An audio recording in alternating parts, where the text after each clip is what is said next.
One of the reasons a kiss becomes irresistible has nothing to do with technique, timing, or even chemistry. It has everything to do with where the mind is in the moment just before it happens.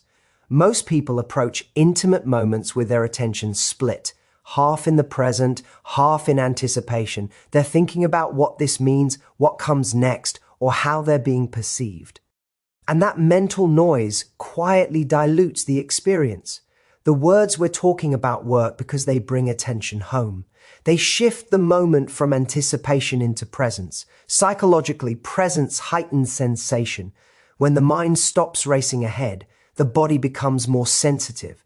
Touch feels stronger. Eye contact lasts longer. Emotion deepens. This is why moments of real intimacy often feel slow, even when they last only seconds. Time doesn't actually change. Attention does. When you say something that grounds both of you in the now, you're effectively telling the nervous system, you can stop scanning the future. This moment is enough. What's powerful about this shift is that it removes performance from the equation.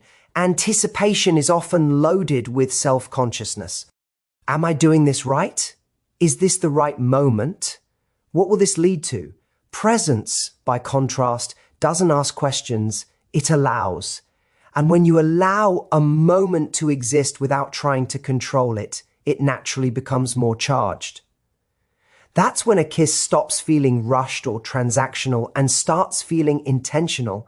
From a philosophical standpoint, presence is an act of respect, both for yours and the other person. You're choosing to value what's happening now instead of using it as a stepping stone to something else. You're not trying to secure the future or extract reassurance. You're simply acknowledging the reality of the connection in front of you. That acknowledgement is rare, and rarity creates intensity. You'll notice this shift physically as well. Breathing slows, shoulders relax. Eye contact becomes steadier. These are not accidental responses. They're signs that the body has moved out of evaluation mode and into experience mode. When both people are in that state, the kiss doesn't just happen, it lands. It's received fully rather than rushed past. This is also why presence is contagious. When one person drops into the moment, the other often follows. The words act as a cue, signaling that it's safe to be here, now, without agenda. That shared presence is what makes the kiss feel mutual and magnetic rather than one-sided or uncertain. The deeper insight here is that irresistible moments aren't created by adding more. They're created by removing distraction. When you stop thinking about what the moment should become and allow it to be what it already is, re-intensifies naturally. You don't have to force chemistry. You simply have to stop interfering with it. So if there's one thing to take away, it's this.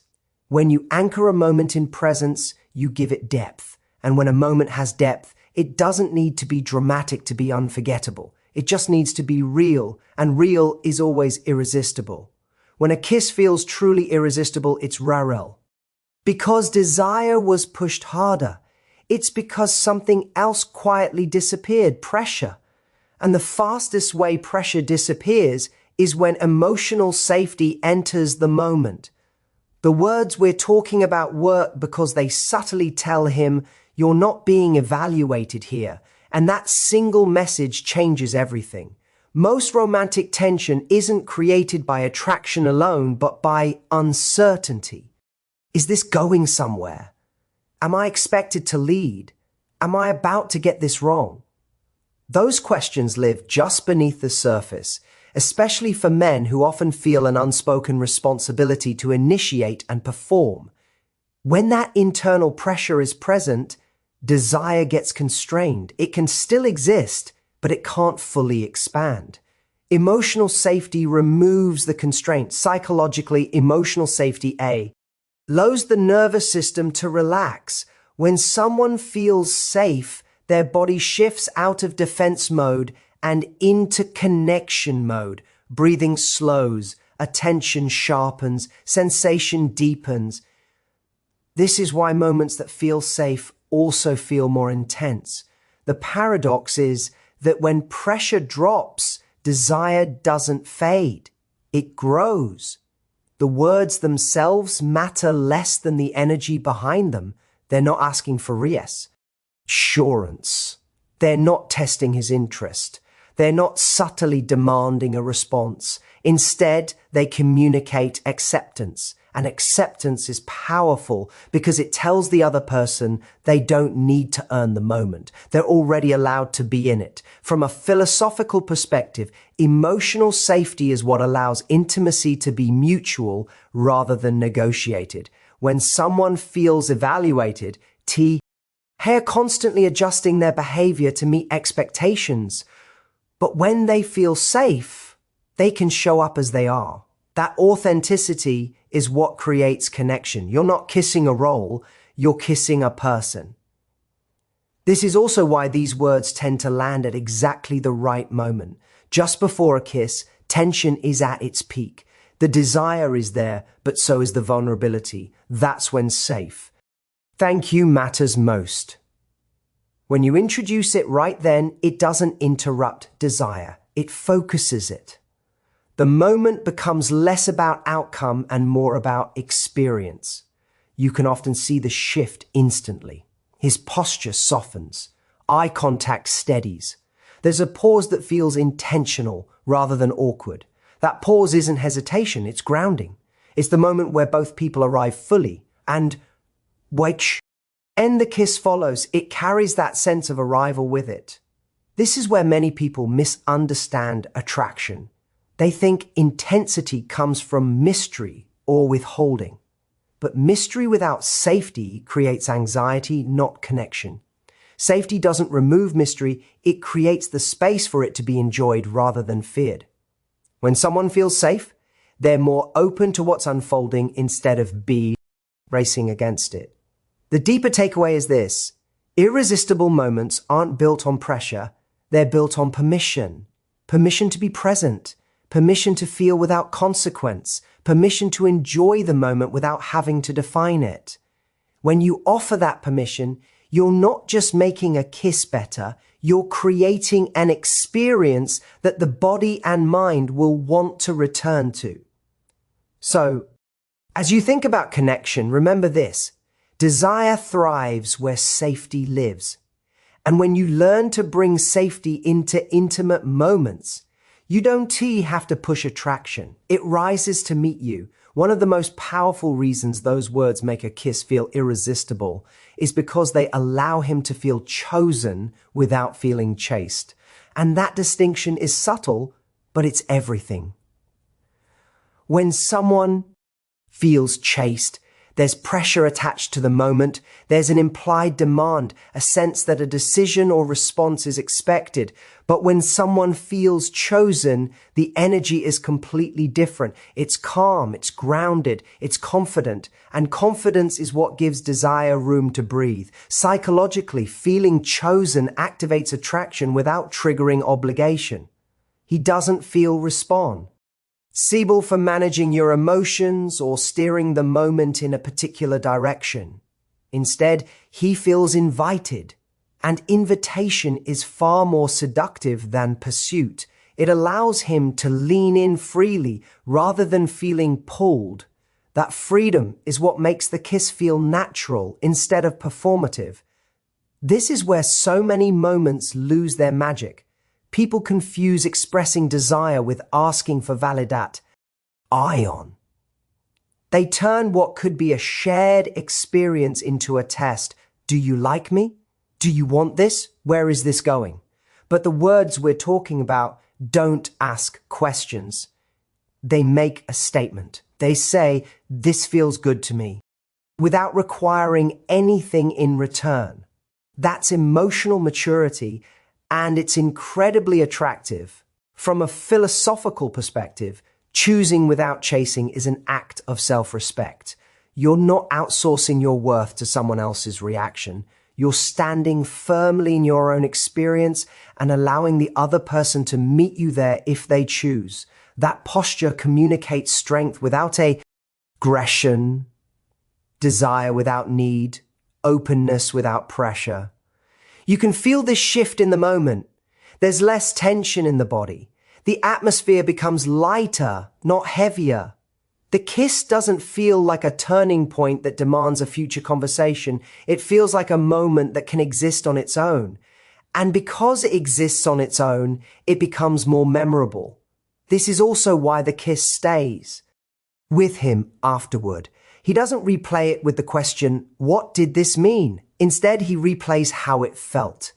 And how it felt was ease, freedom, mutuality. Those emotions create positive imprinting. The brain tags the experience as safe and desirable, which is why it lingers. There's a deeper lesson here that goes beyond kissing. When you stop chasing outcomes and start choosing moments, you change how you show up in every relationship. You become clearer, more grounded, less reactive. And that clarity is magnetic because it signals that you're not trying to fill a void. You're sharing something whole. So the reflection to sit with is this: attraction doesn't grow where there is pressure to decide. It grows where there is freedom to choose. When you learn to express desire without AT&T. Attachment, you don't just make a kiss irresistible. You create connections that feel effortless, mutual, and deeply human. What separates a kiss that's merely enjoyable from one that feels irresistible is not intensity, but meaning. Intensity can be exciting in the moment, but it's fleeting. Meaning is what gives an experience weight, and weight is what makes it linger. The words we're talking about work because they quietly transform chemistry into significance. They tell the brain, this moment matters. And once the brain receives that message, it records the experience differently. Psychologically, memory isn't formed by sensation alone. It's formed by emotional context. You can experience something pleasurable and forget it entirely if it feels random or interchangeable.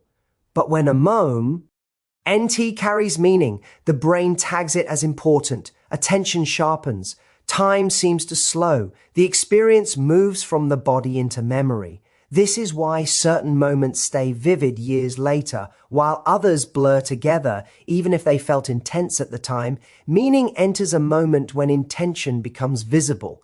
When you name what's happening, even softly, you bring awareness into the space. You're no longer just reacting to attraction, you're acknowledging it. And that acknowledgement creates a shared understanding, even if it's unspoken afterward. The kiss stops being accidental. It becomes chosen. From a philosophical perspective, meaning is what separates experience from distraction. When something is meaningful, it's not consumed and discarded, it's integrated. It becomes part of who. We understand ourselves and our connections. This is why a meaningful kiss doesn't just feel good, it feels grounding. It affirms something real, even if it doesn't define the future. This is also where many people hesitate. They worry that adding meaning will add pressure. But meaning doesn't have to come with expectation. You're not making promises. You're not asking for certainty. You're simply allowing the moment to have integrity. And integrity doesn't weigh a moment down. It steadies it. You can feel the difference instantly. The kiss feels slower, more intentional. There's a sense of arrival rather than urgency. The moment has a center, not just momentum. That's what makes it irresistible. It's not rushing toward what comes next. It's fully inhabiting what's happening now. This matters because humans crave meaning, especially in intimacy. We want experiences that feel real, not replaceable. When you allow meaning into a moment, you're saying, this isn't just another kiss. And that distinction is deeply attractive because it affirms uniqueness. It tells the other person they're not interchangeable. This moment with them is specific. There's also a deeper layer here. When you allow meaning, you're honoring your own emotional life. You're not numbing or minimizing your experience to stay safe. You're allowing yourself to feel fully without needing guarantees. That's courage. And courage is magnetic. So the takeaway is this. Irresistible moments are not created by doing more, but by acknowledging more. When you let a moment mean something without forcing it to become something, you give it depth. And depth is what transforms chemistry into memory, attraction into connection, and a kiss into something that stays long after the moment has passed. One of the most underestimated forces in attractio. N is anticipation. We tend to focus on what happens in the kiss itself, but what actually makes it feel irresistible is the pause just before it. That brief moment of stillness, where nothing happens yet everything is felt, is where desire concentrates. The words we're talking about matter because they create that pause intentionally. They slow the moment down at exactly the point where instinct A's to rush. Psychologically, anticipation amplifies experience. The brain releases more dopamine in anticipation than in the reward itself. This is why waiting, even for a second, makes sensation sharper and emotion more vivid. When you pause the moment with presence and intention, you heighten awareness. Every glance feels more charged. Every inch of closeness feels more alive. The kiss doesn't arrive abruptly, it's earned through attention. Most people rush through this space because silence feels uncomfortable. They mistake stillness for awkwardness. But stillness, when it's grounded, is powerful. It tells the other person, I'm not in a hurry, I'm choosing this moment. That choice transforms nervous energy into focused desire. Instead of scattering attraction, it gathers it. From a philosophical perspective, anticipation is about restraint, and restraint signals confidence. When someone doesn't rush to take what's available, it suggests they're not operating from lack, they're operating from intention. That's deeply attractive. It says, I trust this moment enough to let it breathe. And when a moment breathes, it becomes richer.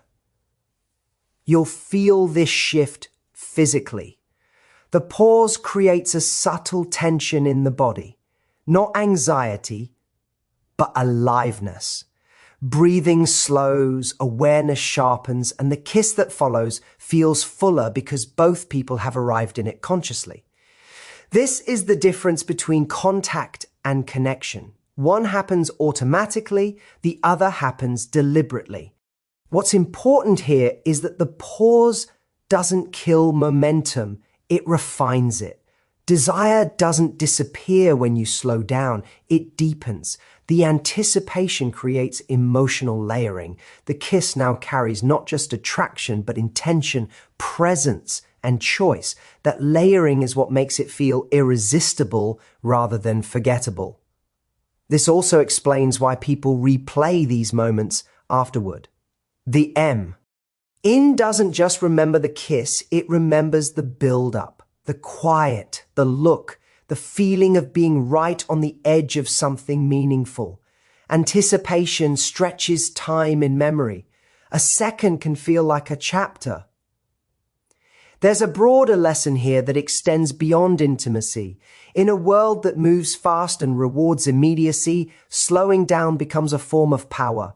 When you don't rush moments, teach at matter, you signal that you value depth over speed. And depth is what people crave, even if they don't always know how to ask for it. So the reflection to leave with is this. Don't be afraid of the pause. The pause is where desire gathers strength. When you allow anticipation to do its work, you don't just make the kiss more intense, you make it more memorable. And learning to slow down at the right moment doesn't just change how others experience you, it changes how fully you experience your own life. What ultimately makes a kiss feel irresistible isn't that it answers a question, it's that it leaves one gently open. The words we've been talking about don't define the future, label the connection, or demand clarity. Instead, they create space, and that space is precisely what allows ire to linger, curiosity to grow, and the moment to live on well beyond itself. Psychologically, the human mind is far more engaged by open loops than closed ones. When something is resolved too quickly, it's processed and filed away. But when a moment is left undefined, the brain keeps returning to it, replaying it, exploring it from different angles. This is why a kiss that doesn't rush into explanation or expectation stays alive longer in memory. It invites reflection than resolution. This openness also removes pressure from the moment. There's no implicit contract, no silent negotiation about what comes next. Both people are free to experience what just happened without immediately having to interpret it. And freedom, in this context, is deeply attractive. It allows the connection to unfold organically rather than being forced into a narrative before it's ready. From a philosophical perspective, leaving space is an act of trust. It says, I don't need to control the outcome to feel secure. That's confidence. When you're comfortable with ambiguity, you signal emotional maturity. You show that you can hold a beautiful moment without gripping it too tightly. And paradoxically, that looseness is what makes people want to come closer, not pull away. You can feel this effect immediately after the kiss. There's no rush to fill the silence with words or explanations. The moment ends softly, not abruptly, and that softness is what gives it depth. The experience doesn't collapse under analysis, it expands through contemplation. He doesn't walk away thinking about what he should do next. He walks away feeling something he hasn't quite named, and Teeling stays with him. This is also why trying to lock down certainty too soon often backfires. When a moment is forced into definition, it can lose its emotional charge. The mystery disappears, and with it, the desire to revisit the experience. But when a kiss is allowed to stand on its own, unburdened by expectation, it becomes something the mind wants to return to naturally. There's a powerful lesson here that extends far beyond romantic moments. In life, we often rush to label, categorize, and conclude experiences to feel safe. But safety doesn't always come from answers. Sometimes it comes from trusting ourselves enough to let things breathe. When you can enjoy a moment without demanding it become something more, you reclaim agency over your emotional life. So the final reflection is this: irresistible moments aren't the ones that promise the most. They're the ones that leave space for more. When you learn to let moments stay open, you allow attraction to deepen, memory to linger, and connection to grow at its own pace. And that ability to hold beauty without rushing it is not just seductive, it's a sign of true confidence.